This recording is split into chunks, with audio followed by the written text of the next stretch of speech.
Troy, this is the seventh loss in a row. Is this a little bit tough to take? I mean, just with respect to the big edge and shots you guys had? Or?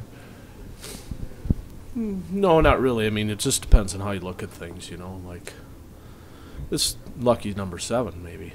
You know, maybe this is the end of it. So you just take it in stride. Like, you understand at this level, like, you're going to have your ups and downs, and you're going to have long stretches of some inadequate play, and then you're going to have some stretches where you play pretty good, but you don't get rewarded for it. And out of the 7 losses, I would say, I think, you know, maybe 4 for sure we deserve to lose. You know, I think that's a fair statement. But there's 3 games probably in the 7 that felt we played good enough to win. But that's just the way the league works, you know. And you understand that when you start the season, and you're just not sure when it's going to come. You hope to always avoid them, but they're somewhat inevitable. Maybe the one tough phase of the night for you guys was the power play 0 for 6. 2 straight nights kind of struggling. What are you noticing about the power play at this point? Well, I like the word power play because you really wouldn't call it special teams. They weren't very special. There was nothing special about that power play tonight. You know, the group of people that are out there are very capable and have produced this year. You know, they're just really struggling. And I think part of the struggles this weekend are a little bit of the things that they did. I thought they pressured us pretty well at times, and then I thought when we got composed and we got things settled down, I thought Peters was the difference all weekend. Like, he was the difference, especially tonight.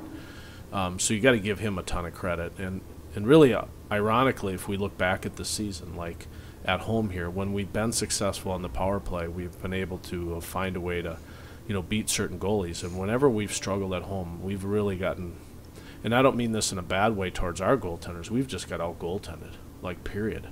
And we've got 3 very capable goalies, like, but some goalies have come in here and just stole points from us. And I thought Peters did this weekend. So, you know, we weren't great on the power play, obviously. I thought the most disappointed I was in our power play specifically was our 5-3s. That I was very disappointed in.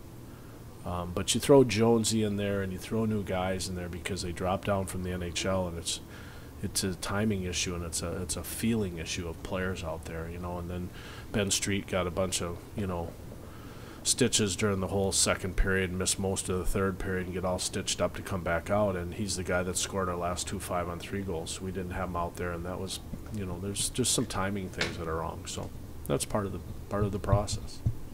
Held a veterans meeting after yesterday's loss. How did you feel the veterans specifically responded tonight? Well, we started all 5 of them. I thought they did a nice job. I thought that whole line, and I thought Piscula and Callahan competed really well. I mean, we're only as good as our veterans are going to take us. We do play good structure 5-on-5. We did again tonight, carried the play, but you know, we got to get a lot of production out of those veterans on this team, and that's really, really critical for us. And I thought they gave us a good effort tonight. I really did. Unfortunately, they didn't get a goal, but I thought they played hard for us. And if we can get that kind of effort out of that group, then you got to feel good about what they're doing. Irving made several big saves tonight. How did you feel about his game tonight?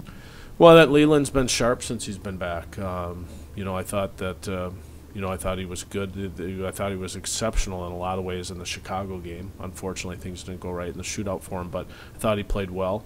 And then I thought he was sharp all night tonight. I felt bad that that's the way the game had to end for him, because I thought, you know, he would deserve better fate. But that's the hockey gods. That's the way it works. But I think Leland's been really good since he's been back. With such a long stretch in between games, what are you guys going to do to win on Friday?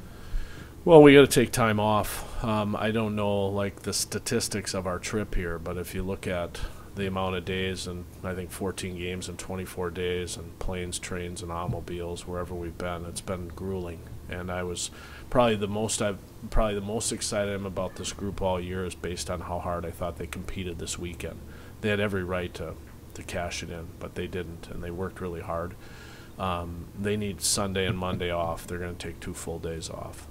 There's certain guys we got to put in some ice time with on Monday because, you know, they've just been injured. Guys like House and Jonesy's just come down, so we got to work on some things with Jonesy. But in general, we'll take 2 full days off, and then we just need 3 good days of practice to get ready for Houston.